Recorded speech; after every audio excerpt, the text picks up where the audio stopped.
I'm Nancy Lassalle, and I welcome you all, and particularly pleased for this first lecture of the season for us. I'm also especially pleased to be with you as I ask you to join me as I dedicate our dance series to Frost Gifford, who is up there modestly, not turning around. This is to honor his especially fine leadership of our wonderful Woods Hole Library and his generosity of spirit and intellect are something which will affect us now and in the future. And so I thank Frost for all he's done for us and everyone else in Woods Hole and forever anywhere. Frost. Here, here.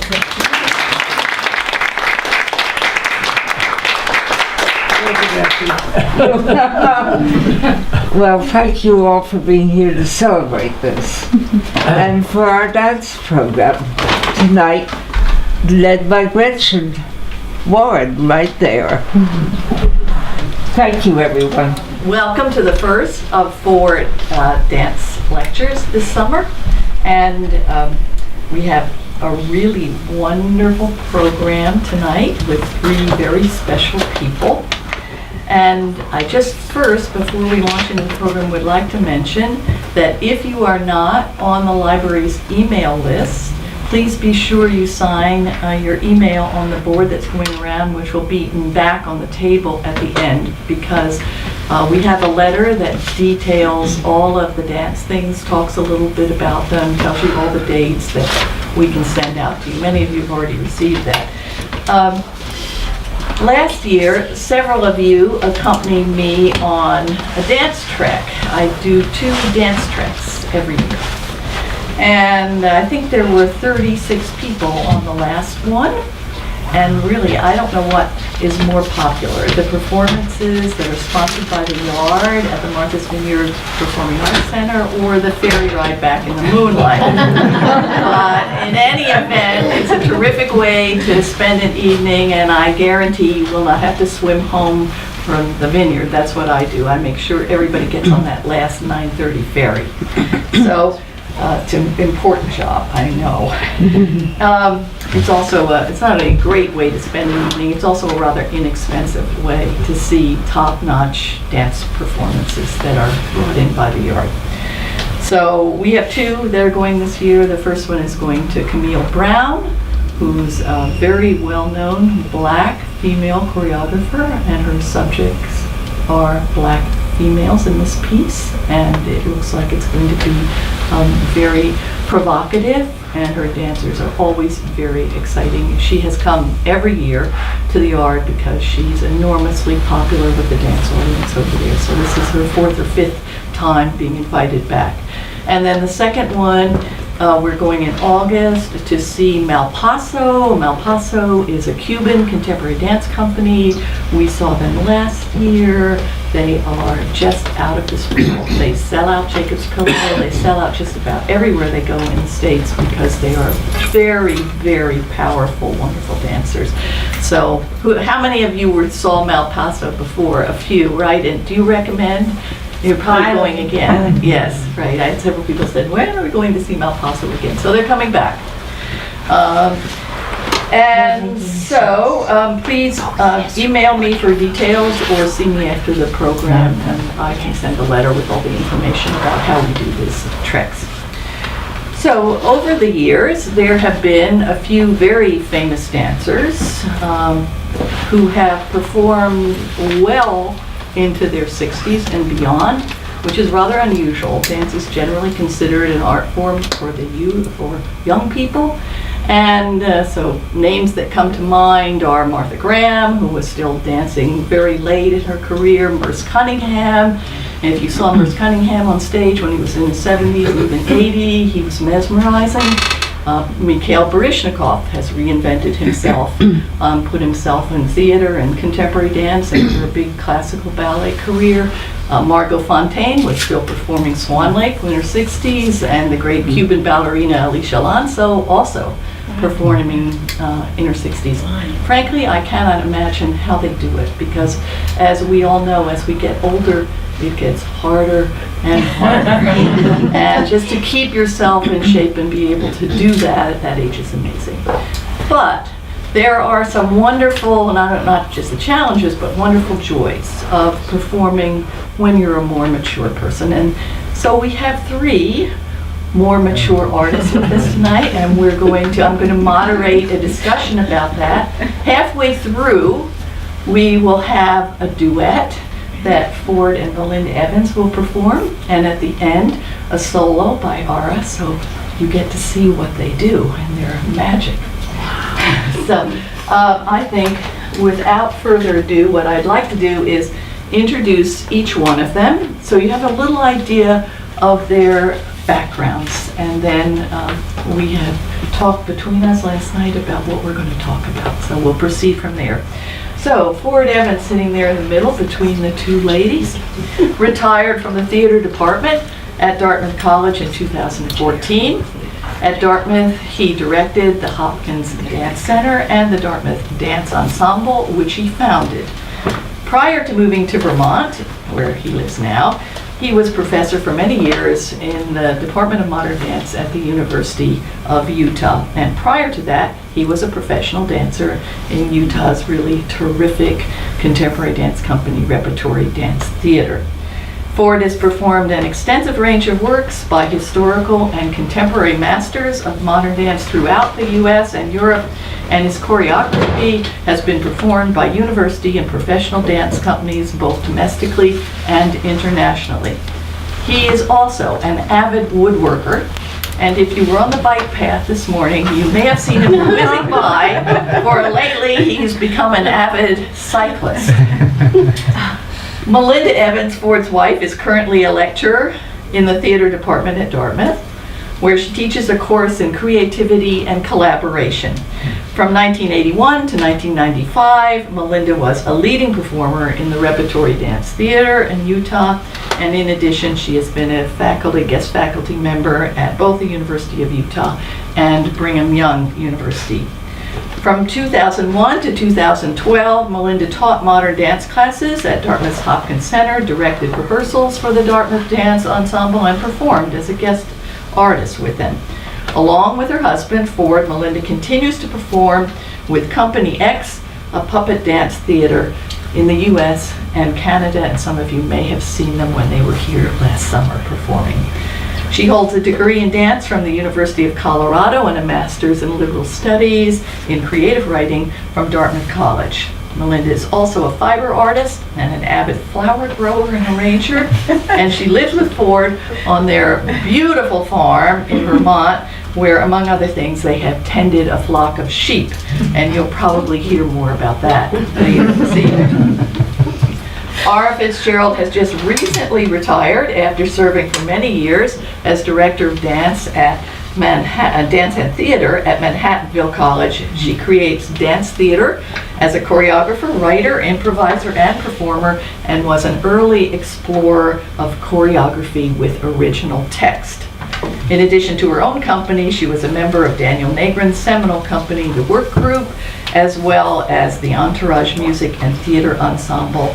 Ara has choreographed on and off Broadway and taught at Connecticut College, the National Theatre Institute, and Trinity Square Conservatory. So welcome, Ara, Ford, and Melinda.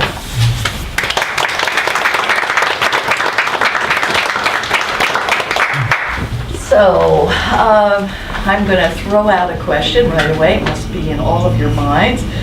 Ford, there's a big difference between performing as a dancer at age 20 and performing after the age of 60. What has been the greatest challenge for you? A small question. Was that the first question we were going to start? Yes. It was. Well, of course, the challenge is, what kind of dancing you're doing, and really maybe what kind of dancing you should be avoiding. At the age of 60, you know, the idea of being very physical and doing things that you could do, I mean, even in your late 30s, you just can't do. So the choices you make are very different in terms of the kind of dancing. And you know, in some ways I'd like to think of it, maybe am I still dancing or am I really doing movement work? The movement work allows me to sit in a chair. It allows me to maybe rarefy the ordinary moments that happen in movement. And so these are things that were, of course, when you're a young dancer, particularly in your 20s, you just want to sweat. I mean, that's what's so exciting about being a young dancer, is just getting to feel the muscle. I liked what Ara said last night. She says it's like it's like the Olympics. Mm-hmm. You know, you're an Olympian, and you feel that way. So, big transition from feeling, you know, that day-to-day physicality that you never give up on that. You're doing it every day. That's the dedication. That's the discipline. It can't stop, because part of that is the ability to then go on stage and transcend the moment of performance, and all that technique and all that physicality. That has to be there to allow you to have that transcendental moment. Now, you don't need that. As an older person, you don't need that. I just find that fascinating. And I kind of relish in that. And I think that's because I'm beginning to notice things in my life that are very ordinary, that are quite beautiful and extraordinary. And those are the things that I think, my history that I bring to the very simple act of performing now as a 60-year-old, well, as a 65-year-old. Melinda? Well, in following that, I think for me, there's the diminishment of range, power, the skill base. It all shifts, like Ford has said. And I think for me, a hurdle has been, well, how can I call myself a dancer? What do I call myself? And do I really want to just feel like I'm doing an action that's diminished return? And I think the great moment when you wake up and say, but to redefine it and understand that the same person, the same young person that consumed the stage and the desire that was behind that doesn't go away. It transforms. And so even though the actions might appear more ordinary, I still feel like the inner life of performance is this huge, the transcendent moment I'm still hungry for. Maybe the vehicle that delivers it is very different. The problems change, the problems deepen, the scale changes of, but I think a performer without a desire to perform is not performing. And you know, we dance because that's our language. Words are really difficult to talk about that moment. I think that is the ageless part of all of us, which I hope to continue following. It's a delicate seed that, you know, we continue to plant in different gardens. Ara? Well said. It's such a pleasure to hear you. Yes, the impulse to dance, to perform has not gone away, even though, as we all do, we have to learn to accept and in some way cherish the diminishment of our physicality, because we don't have a choice. It's kind of what's happening. On the other hand, I too feel like I've been dropped down into the understanding of the fact that we all walk and talk as long as we can, and we all communicate through expressive gesture in our lives, whether we're aware of it or not.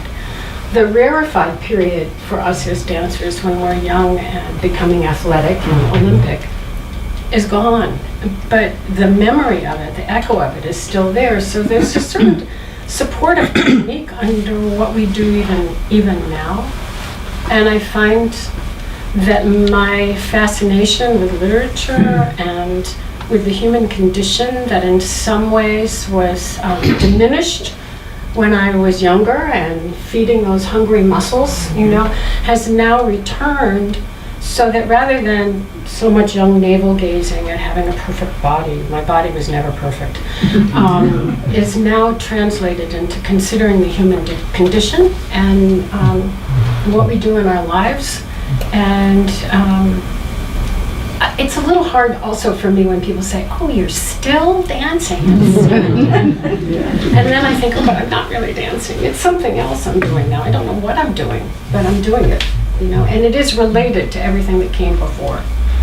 So we're celebrating the I think what you're doing is you're performing. Yeah. Performance means through the form, whatever that is. That's right. And so, I think you said last night, it's more about communication now It is. than the physical, showing off your physical prowess. Yes. Yeah. And that's a freedom. Yeah, prowess. One of the consequences of getting older is that you feel you have less time. So in addition to realizing that the ordinary gestures of living have meaning, you also want to imbue them with more. Each day means more because of fewer left. Absolutely. Yes, the word cherish is part of that, I think, the sense of that, and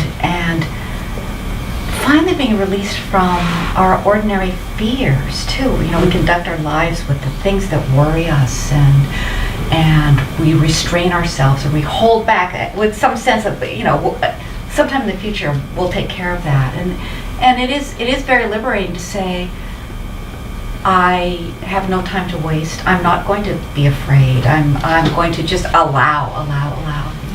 but also we have all of that experience to draw on, which we didn't have in our 20s. Yeah. So that all that wonderful history and. Well, that was, the next question is, what does a mature artist have to offer that a younger artist does not have to offer? Well, I guess we're just going to have to skip that question. We've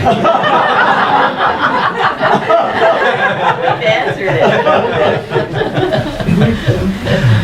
We've answered it. But we also might want to push the field a little bit. Yeah. Because it is so structured around youth and physical perfection. And what kind of an art form is it if the artists stop creating work at the age of 40? I mean, what if all the architects just went home at 40 and the doctors didn't go to work and the teachers didn't go to work? We need to continue this field. It's a valid and marvelous art form. And I think it needs to embrace us. And we've been teachers. Exactly. And there is a very certain pleasure to that of seeing the light bulb go off in a younger body and a younger see understanding grow. But I think performing and teaching is also really important, so that the creative entity is still alive inside, and then there's more to bring to the teaching moment too. I think maybe it's just vulnerability, because as a performer you must be vulnerable, and that's probably important too for students to understand that. Well, they have to learn their craft. I mean, they have to do the same things day in and day out. They have to perfect that. That has to be something that they understand and embody completely. I think what's hard for the young dancer is that some of them are never able to get out of just the idea of training. That the training never serves the communication. So, and there again is the kind of the wonderful thing about being older, is because that's no longer the issue. We're no longer training in that way. So we have the freedom. We have the freedom to create differently. We have the freedom to be in our bodies differently. It's as though we spend all this time when we're young creating a perfect violin, right? But the Stradivarius is still around hundreds of years later. We're creating this violin and it's disappearing at the same time. So it's kind of challenging, in a way. And I also, thinking about teaching, I was not able to perform as much as I wanted when I was teaching Raising a Family, but I also had to keep making pieces because I felt like I couldn't teach. No, Even though I You're wasn't in your way making now. students in my image, I was just trying to help them I'm sorry. creatively. I think that's true in every subject. I mean, a scientist that works at university has a lab and has graduate students working under them, and they, by example, they inspire their students. And it's true in art, and it's true in every field. So I think it must be terrific for your students to be able to see what you continue to do on stage. Yeah, they do. They do. Well, I have a question. yeah. The fact that you teach is very important because that is ageless, no? But do you think more in terms of choreography when you grow? Can you see? Yes. Not some. I did. Not every dancer. Some dancers just really they're just dancers. They're stage animals. I love that expression, to be a stage animal. And that's what they're consumed by. And then others, they want to both be the creator and the doer, and then create and move many bodies on stage, and change space and change. Make things look completely different, create whole visual images, I think it just really depends. I think it really depends. Some people are born to be poets, and some people are born to be choreographers. Why don't you tell us a little bit, each one of you, about the trajectory of your life in dance? What got you started, and et cetera, et cetera. Ara, you want to start? Okay, stop me if I go on too long. It's been a long trajectory. My lawyer grandfather had Russian immigrant ballet dancers who he'd gotten them out of some trouble, and they had no money to pay him, but they offered his granddaughter dancing lessons. So I started at the age of 3, I think. And the first performance I remember, I played a duck. And I felt like a duck in water. I was so happy. The passion got planted then. So I almost don't remember not dancing. And then at 15, I have kind of a quirky body, and my ballet teacher, and I don't remember movement very well, I'm an improviser, so my ballet teacher said, "You'll never be a ballerina." And my life fell apart. I thought, that's the end. But then she said, "But there's this thing called modern dance. So you should go down to the American Dance Festival," which I promptly did for 7 summers in a row, and was able to have another kind of education, studying with Martha Graham and Merce Cunningham and Alvin Ailey and everybody. And then Tally Beatty, in a repertory piece, looked at me one day and said, "Darling, you just don't look like the other girls. Your arms are hyperextended. Go away." So I learned that obligation with family and all, but limitation was very much a part of what was happening to me. So the passion for dancing and the impulse to do it was clear, but it wasn't clear in me in any kind of traditional way. So I had to find my way through that, and despite not fitting in the way that I wanted to. But Daniel Nagrin liked my quirky arms and body, and I danced with him in his improvisational company, the Workgroup, for years, and made my own pieces, and then had this wonderfully complicated kind of uptown, downtown career where I was working with directors on plays and solving movement problems for them, doing experimental improvisational work, and making my own pieces and doing a Broadway show. And so it was a kind of very full career. And then the obligation came along with the family and children and teaching and all of that. And then I'm graduating from teaching. I'm returning to performing more. Yeah. Ford? Well, I'm not unlike other men of my generation in dance, because there needed to be men in dance, and there weren't enough. And a lot of men my age, we started dancing in our 20s. And we probably came from athletic backgrounds, maybe gymnastics or something. And so I was one of that group of people. And I think the thing that differs from me and maybe those other men is that I was a senior business major in college. And I took an elective called performance, which was really a dance class. It met all day on a Friday. And we did improvisation, we did modern dance, we did ballet, we did composition. And I had an epiphany. I did. And I thought, wow, this is everything that I've been looking for in my life. This is the ultimate athletics. This is the ultimate challenge. It's expressive. I feel the vulnerability I've never felt as a man. And I changed my major from business to dance my senior year of college. It was shocking for my parents because I was on this other trajectory. I was going to be in business, and I feel I have nothing against business because actually my graduate work is in arts administration. So I did kind of go back to the business of that as in the arts, but.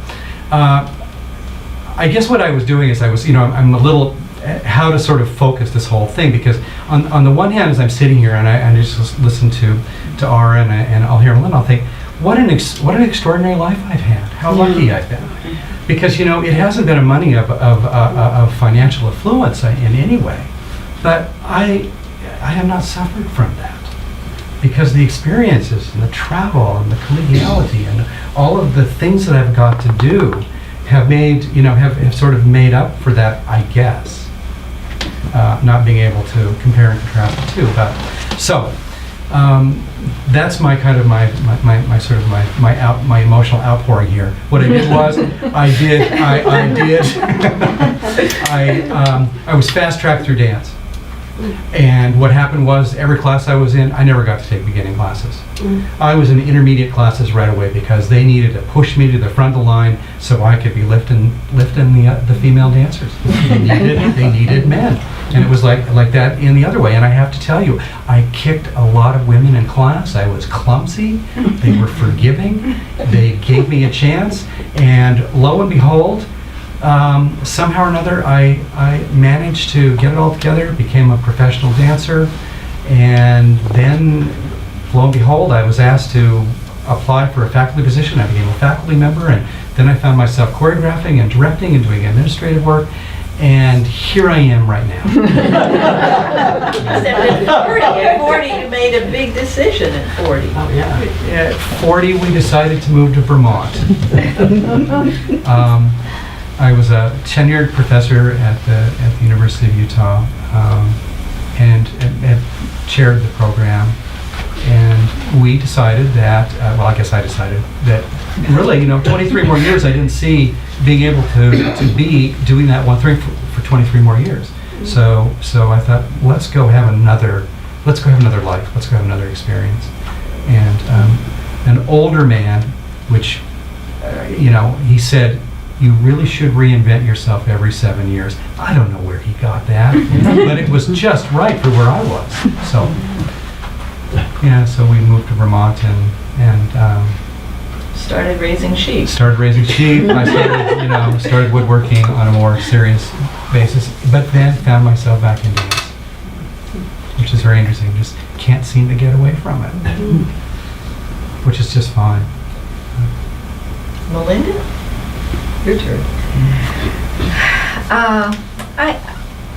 I started, I really tried to find a way to put this with another word, but I can't. I started late for a female dancer. I was 17 and really fell in love with modern dance in college.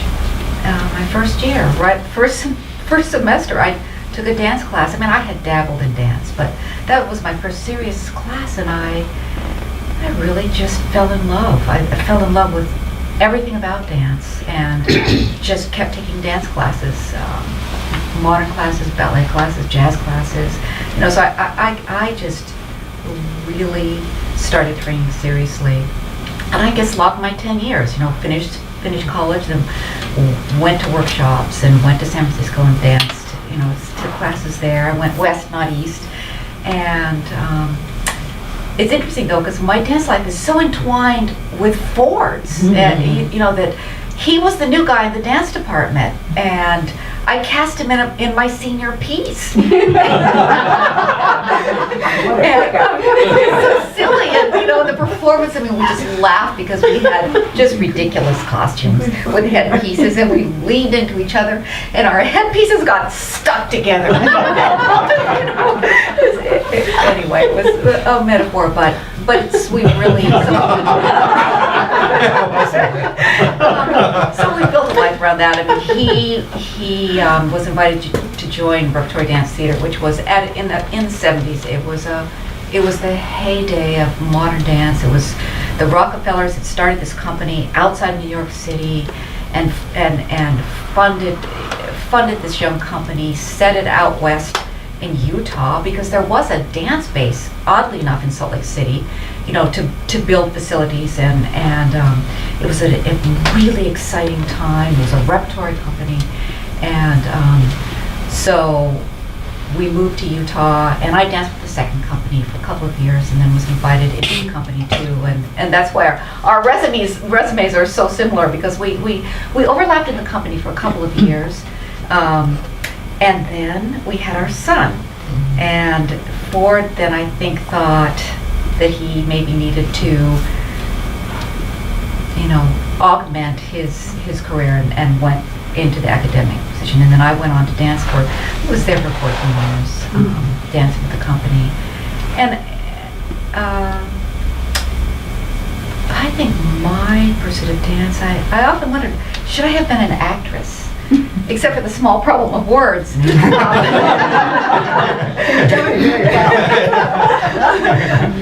anyway, so at 40, I thought I can walk off the stage intact. I feel like I've really fulfilled this company and what I can do. I've realized what I can do in the context of this company. And then this idea came, let's just build another life in Vermont.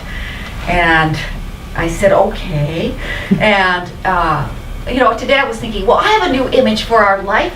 The tide flowed out, the tide of dance it brought us together, then it flowed out, and we went to Vermont and went back to the land, and Ford was going to cut down the trees and saw up the boards and make his furniture, and then after a little while of that life, and I fell in love with Navajo Churro sheep, and we learned how to have sheep. I was lambing with one hand, reading the book of how to get the lamb out with the other. I mean, it was like that. The sheep really taught me a lot. That's a whole other story. It seems as if to balance our life in dance, this intangible, effervescent life, we did things with our hands when we came home. We were always renovating houses, building things, we tore houses down before we renovated them because of, so I think somehow being with the animals, it was for me, it was so tactile. It was, and it was a discipline. Anyway, we built a life in Vermont, and then somehow the tide rush came back in with dance, and Dartmouth called, and we picked up the dance life again, and had another piece of dance life. I mean, in another context, with being guest artists, and Ford was teaching, and then I was teaching, and so now it's a second retirement from dance. So I'm hanging on a little bit teaching still, but meanwhile there's another thread of a lifelong relationship with a choreographer, a dear friend of ours, Melinda Evans, that was in Utah at the time. She's Gretchen's friend. They danced together in London. Became a choreographer, and as a young dancer, I was always in her pieces, and for a lifetime I've been in her pieces. So, and that relationship is still ongoing, and now we're making puppet theater together. So that's another connection. Yeah. Perhaps this is the time to repeat Martha Graham's favorite expression that you don't choose dance, dance chooses you. Yeah. I think the three of you are a good example of that, and Gretchen. Well, that said, I think it's time for your duet. The first performance piece we're going to see tonight is a world premiere.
fact is, we all read body language all the time. It's our largest survival mechanism. Even if you're not conscious of it, every person you see approaching you, you're checking them out for danger or other things.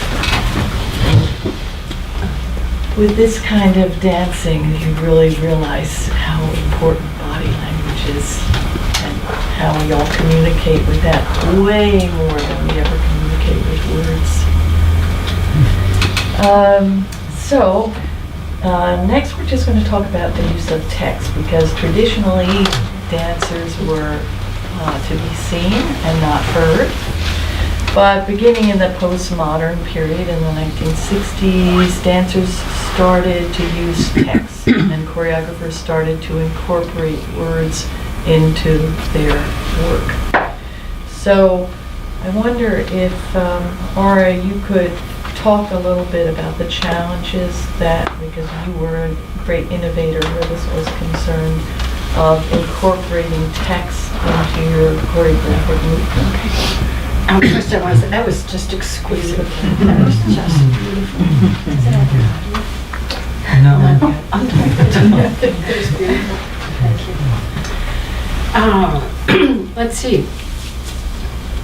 I think because I, as a child, loved to move, but I also loved books. Language was a part of my life, and literature. And let's see, so really text has been with me in my creative process for almost 40 years now. And so it feels organic to me, but I had to, when Gretchen asked this question, I had to also go back and remember what it was like for me at the very beginning, which is a new technique. Speaking is another way of moving. We're moving our voice, right? And dealing with language is challenging in that way. But I was teaching in acting conservatories, so I was exposed to people who were using language, and I was working with directors on their plays. So it was not foreign to me. I think that young dancers, part of the challenge is that this feels like a form in which they have no technique, but they've spent 10 years developing their technique as dancers. Mm-hmm. So if someone asks them to speak, they feel unmasked and out of control and don't know where that's coming from. So I think if there's a willingness in people to deal with text, then you begin to experiment and study that and add that into what you're doing. You can't just suddenly stand up and start doing that. That's a little too complicated. Anyway, I don't know. Does it ask me something else? I've heard a number of dancers, often younger dancers, saying that one of the things I love about dance is that nobody makes me talk. Yes, I think that can be true. But there's no reason that there can't. There's going to be dance where people don't speak. We just saw a most exquisite piece in which that happened, and everything was there. And there's room for people to make pieces in which they are speaking, and we do walk and talk in our lives, so we can have all of that, and I do one piece in which I don't speak. It's called Student of Surrender, lesson number 2. Each ever-fragmenting woman listens to angel music on NPR while she's peeling a carrot. Nothing else happens. This is it. Nothing else happens. And that came out of a moment of grieving and realizing that I was going on. I was peeling this carrot, and that was all that happened. And so there's a 12-minute solo about the action of peeling a carrot to orchestral music, which I guess bears some homage to Isadora in a certain sense. The madness of daring to do that or something. So, yeah. Board? Well, as I said last night, I haven't used text a lot. The last piece that I did at Dartmouth, I started doing really large works there with both community members, older community members, and very large casts of 25 to 30. And then the last piece we did was on sexual assault. Mm-hmm. And boy, what a difficult subject that was for both men and women students in the room, and we tried to integrate text with movement. And because all of our works were really trying to draw the movement out of the students, because we had such a variety of levels of students. Some students who've never had a dance class in their lives, and some students who danced since they were little kids. And it was really difficult to be able to combine text with the movement. And maybe it was just because the nature of the subject matter was just too real. It was too personal for everyone. We created a work, but I feel like it didn't meet that place where both the text and the movement support each other. I felt like the students had to stand and not move if they were to deliver a line, or they would move and not speak. Just too much for them to really carry off, and without having a chance to really have very much training in both. I think it's an extremely difficult thing to do well, because the audience has, when you have text and dance going on, has a problem being able to absorb both. You find if it's not done well, you are either listening to the text or you're watching the dance. But being able to comprehend both at the same time is very difficult. So for a choreographer that uses text, it's a whole different technique. It's a technique that often involves repeating words over and over again so that it's in the audience's ear when they see it. It has the difficulty of expressing with a movement that reflects the text but doesn't copy it, not a mime movement. And I think that's one of the hardest things to do well, and there are just a handful of choreographers that I know of that do this very well. They're somehow able to find a movement that conveys what the text they're using says without it being a very specific mime movement, and that's the challenge for every choreographer who uses text.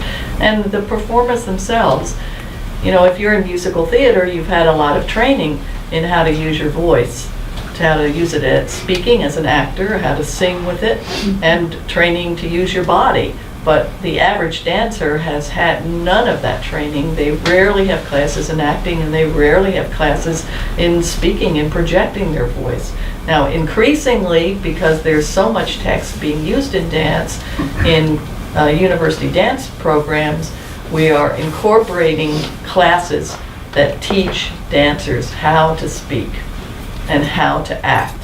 And I don't know why we waited so long to do it, but it became apparent that, the first time I remember at University of South Florida that we brought in Rachel Lampert from New York to do a piece, and we couldn't hear any of the dancers, and they couldn't remember their lines, and they'd do just what Ford said. They'd do a movement, and they'd go, oh, I was supposed to say this while I was doing it, then they'd say it, and it's drop the movement. That they couldn't put the two together. So it's definitely a tricky thing to do, but when you see it done well, it's just fabulous.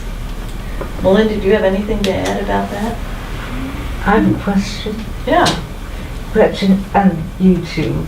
The relationship of poetry to how you might dance, and your feeling about poetry as not inspiring, but waking up a certain area of consciousness.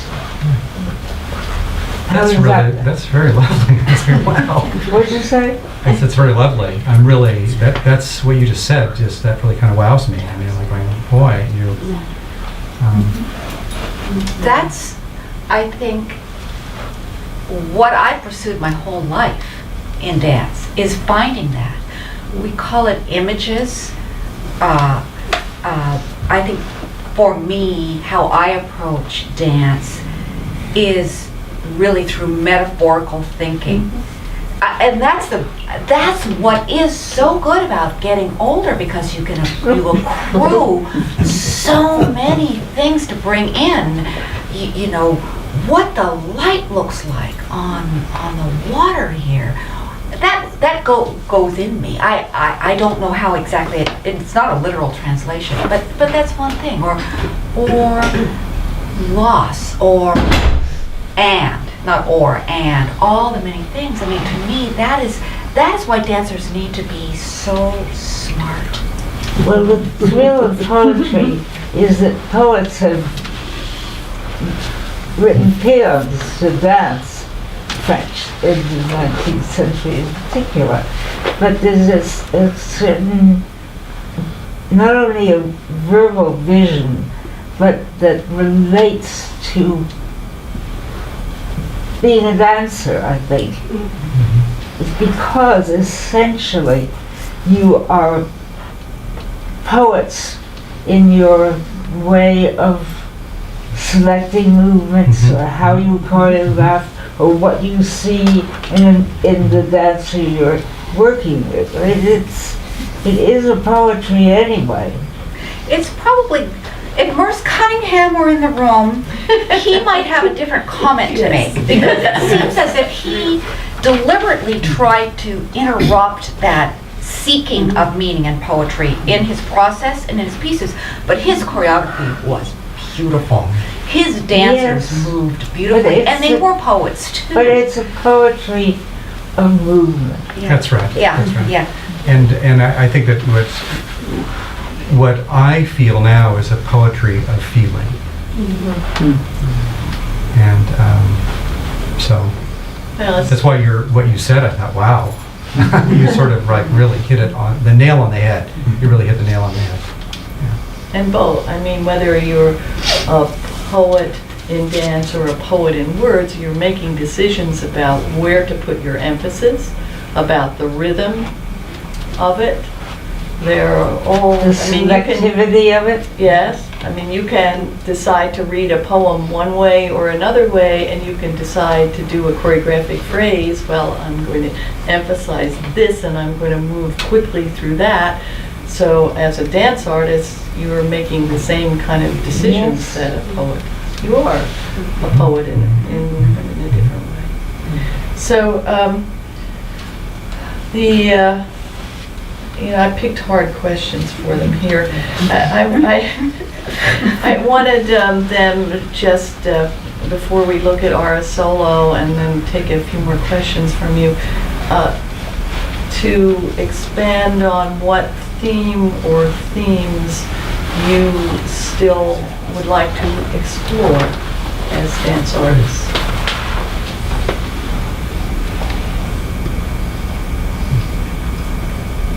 Any one of you. I thought about that today from a different point of view, because last night we were talking and Ford said, well, and he can continue the thought, that the themes come to him, he's not seeking them, but I thought context is interesting to me. Scale. So it's not so much theme, but it's more, what is performance? Like for me, this intimate setting is so lovely.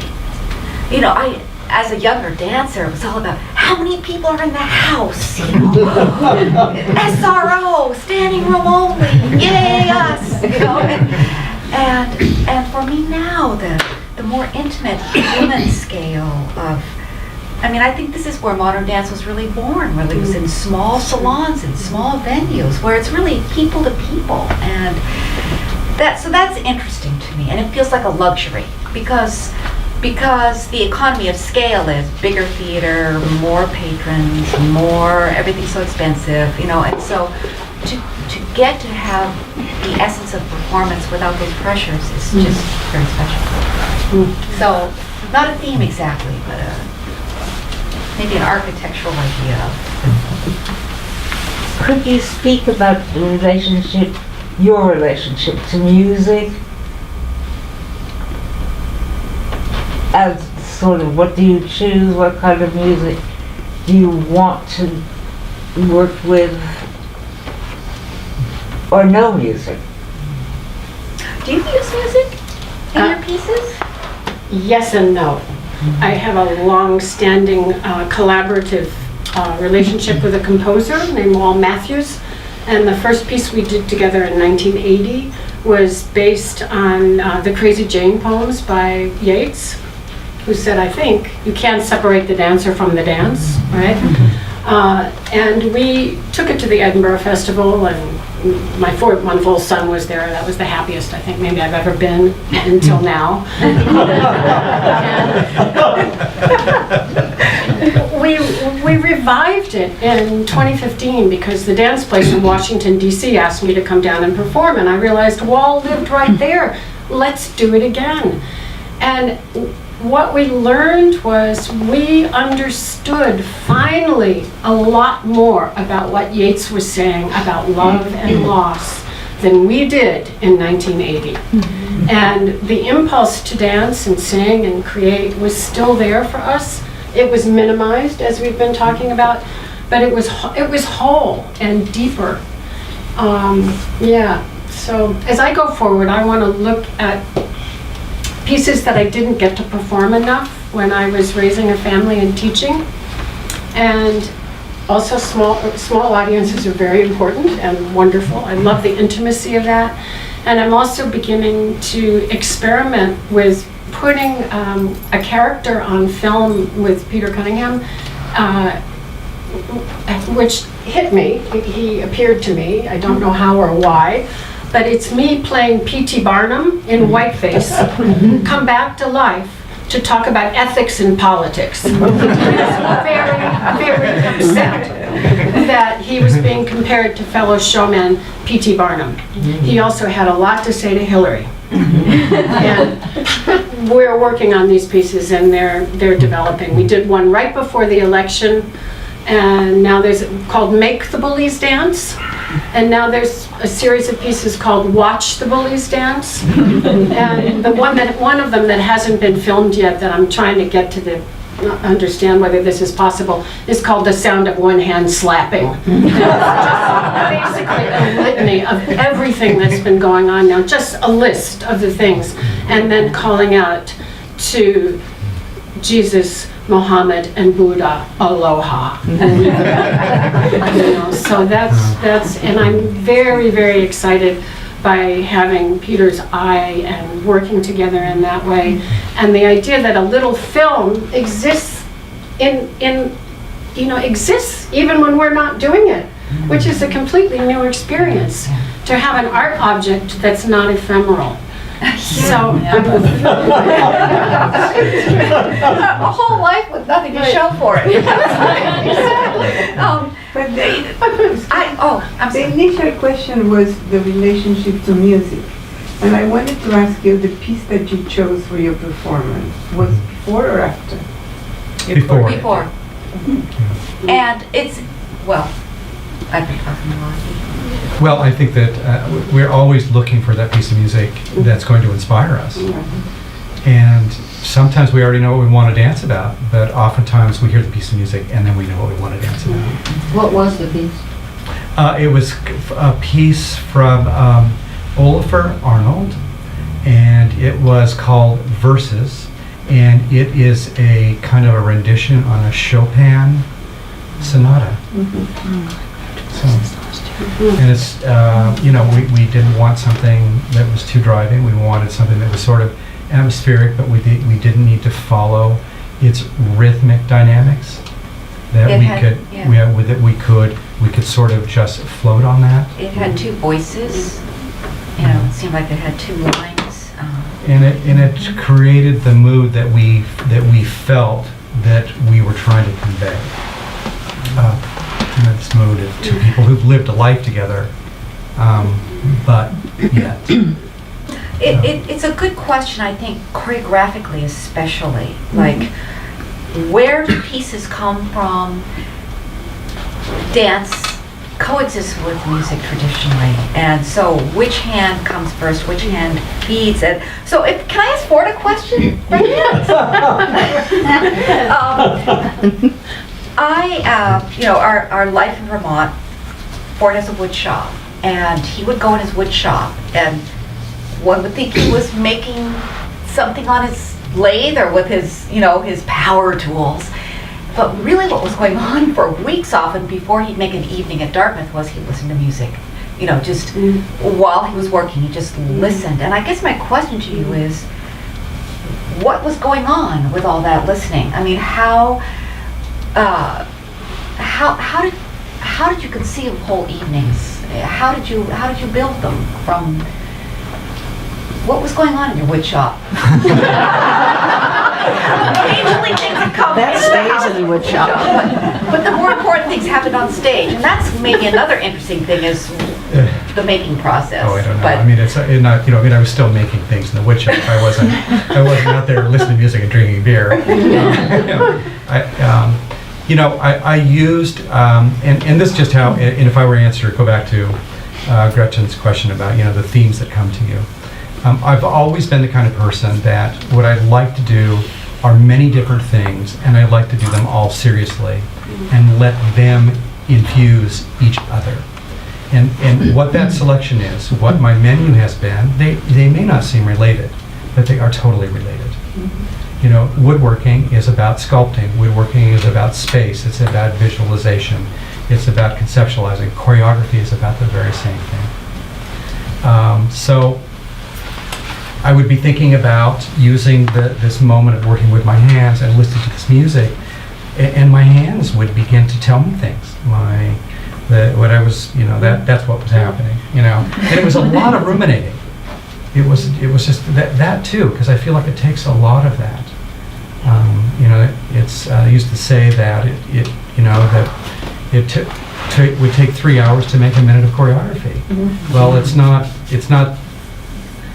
in the studio with the dancer for 3 hours. It's all this other stuff, it's the mind and the mind bank and making all of the things, and then going into the studio and realizing that through these wonderful bodies that can do what you want them to do, or can't do what you want them to do at all, but they can do other things that are equally interesting. They always used to say, the dancers in New York City Ballet would say when they heard Balanchine playing a new piece of music on the grand piano in his office, they knew that he was thinking about a new ballet to that music. Because you do have to spend an awful lot of time with the music before you actually go into the studio. It has to be totally memorized in your body, don't you think? Before you start to create movement, you work with dancers. Yeah. And I think too that, and one thing that I worry about our very quick moving culture, and students, being around students for a very long time, is that it's the pace of how time is being understood is really getting in the way of so many things. Dream time, the time of just allowing silence, that you allow yourself to be filled with silence, and then the next thing can happen. So I think that's part of that too. It's just really a long process. You can't be in a hurry. You can't rush it. So. I have the privilege of working with Laura Faria-Shortino at Turning Point, and getting back to the topic of text, she choreographed a piece this year called Soul, and it was for her dancers. They were probably 13 to 17, and she incorporated breathing. And it was kind of amazing to watch them in the classroom setting, because I'm there in the afternoon, so I get to see a little bit of that, and to see it sort of from the dress rehearsal to their last performance, and how they just got more confident with the breathing. And it was such a touching piece, especially the last performance, because they finally felt comfortable, because it's awkward. They're used to just doing their sort of structured ballet class, and then it was a contemporary piece.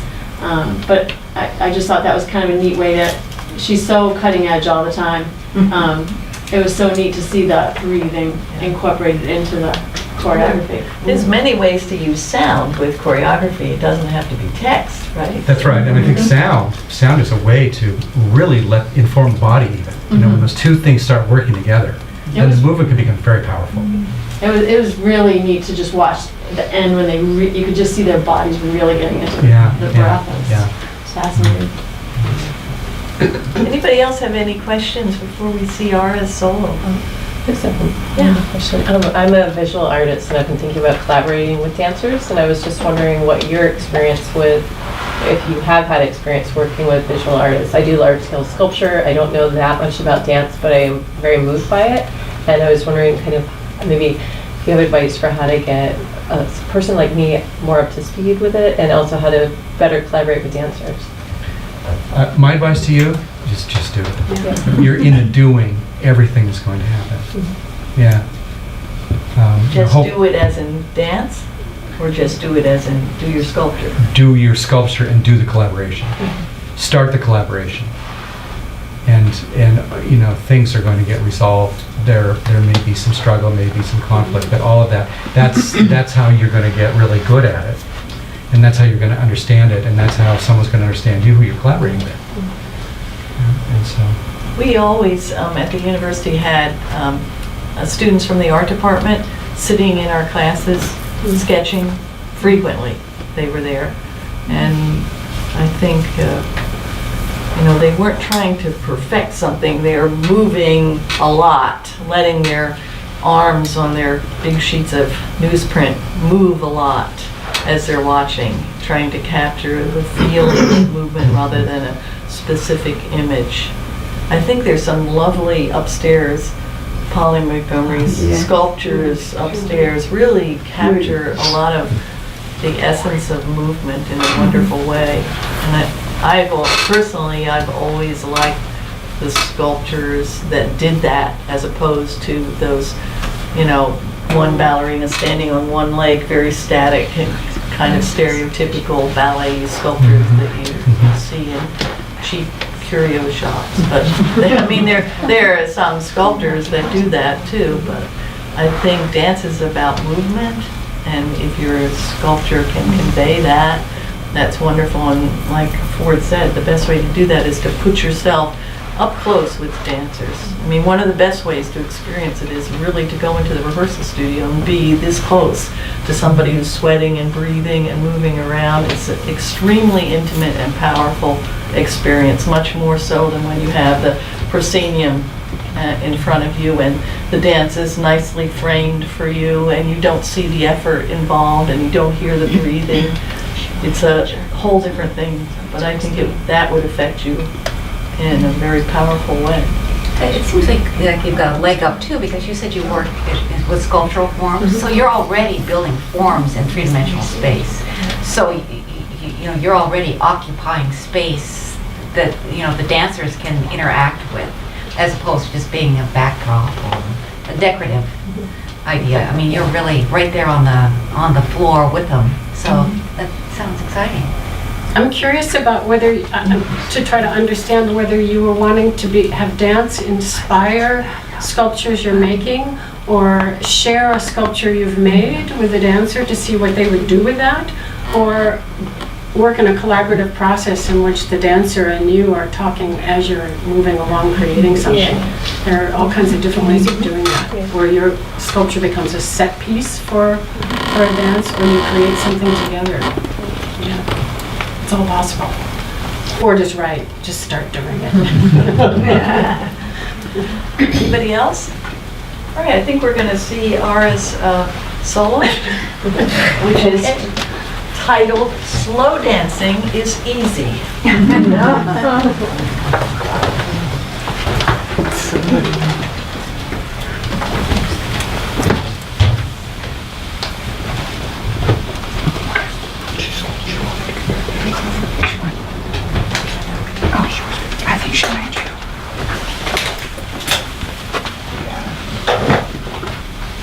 The title comes from a postcard that was sent to me by the 4-month-old son who was at the Edinburgh Festival with me, who then went to camp and sent me a postcard in which he complained about the food, loved all the sports, said a few more things, loved Jake, and at the end it said, P.S. Slow dancing is easy. And I thought someday that'll be the title of it. Here we go. I think that's Do do do do do and ba ba ba dance the way do do do do do do da da da do do. Slow dancing is easy. Why should it be hard? Slow dancing is easy because it's almost always only about the hold. That rooted shuffle in the feet exists purely as a justification for hanging on so tight. It's an upper body event based upon the reality of 2 left feet. Take, for instance, 2 14-year-old hearts about to burst, whose owners nestle in the curved nest of shoulder and neck, or who simply contemplate the ear, who can be surprised by a strand of hair, his hair and her eye, ticklish, welcome, painful, or volumes of her curls like an oxygen mask at his face. If both turn their heads at exactly the same moment, the lips are surprisingly close. Who thought of this slow dancing thing? Why, there's the foxtrot and the bunny hop, the foxtrot and the bunny hop and the turkey trot and the chicken and the monkey and the jitter bug. Oh, and there's the samba, the salsa and the merengue and the waltz, Viennese and American, and the tango. Finally, the tango. Look at the little book and follow the little feet. Left foot, slow. Right foot, slow. Quick, quick, slow, slow. Quick, quick, quick, quick, slow. Let's try that again. The tango. Slow, slow. Quick, quick, slow, slow. Quick, quick, quick, quick, slow. Flick, swivel, steam, dip. These are hard.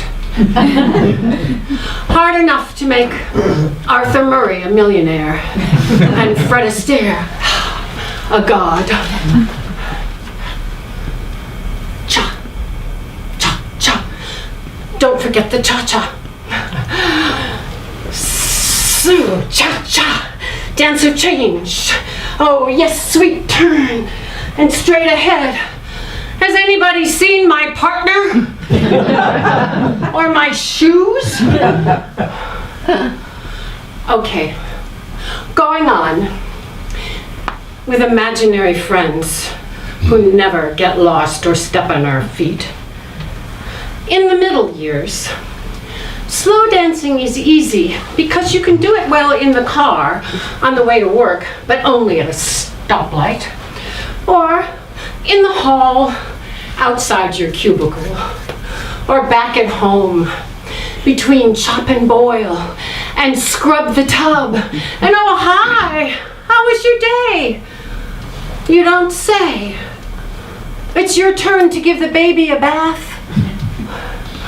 Where are you going in such a hurry? You live here. What? Lost your sense of humor, sweetie? Me too. Care to join me in my kinesphere? That's right.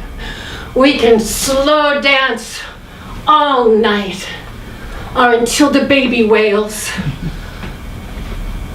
He's just asking to dance. Rest him on your shoulder and rock. Right foot, left foot, right foot, left foot. It's the slow spin lullaby.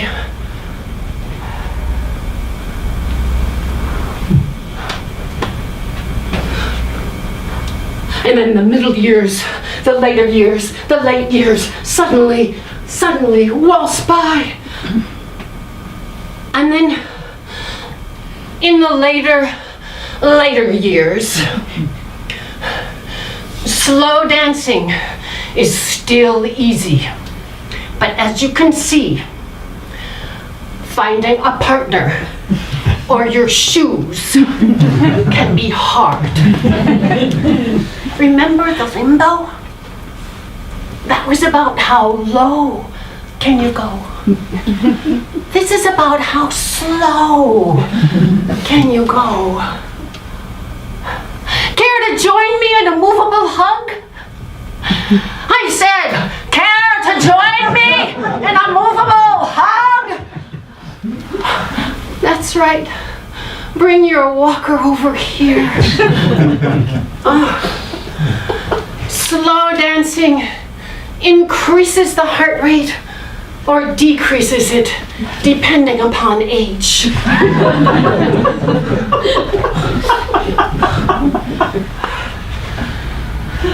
Come, give me ba ba ba ba to the sea. Slow dancing is easy because you can do it when the sea waters rise. Da da da da, and humming is all that's left. The final partner, invisible as air. Slow dancing can turn a minute into a minuet. Hold on to each other tight. Make that minuet last. Indefinite, indescribable, obstinate, infinite.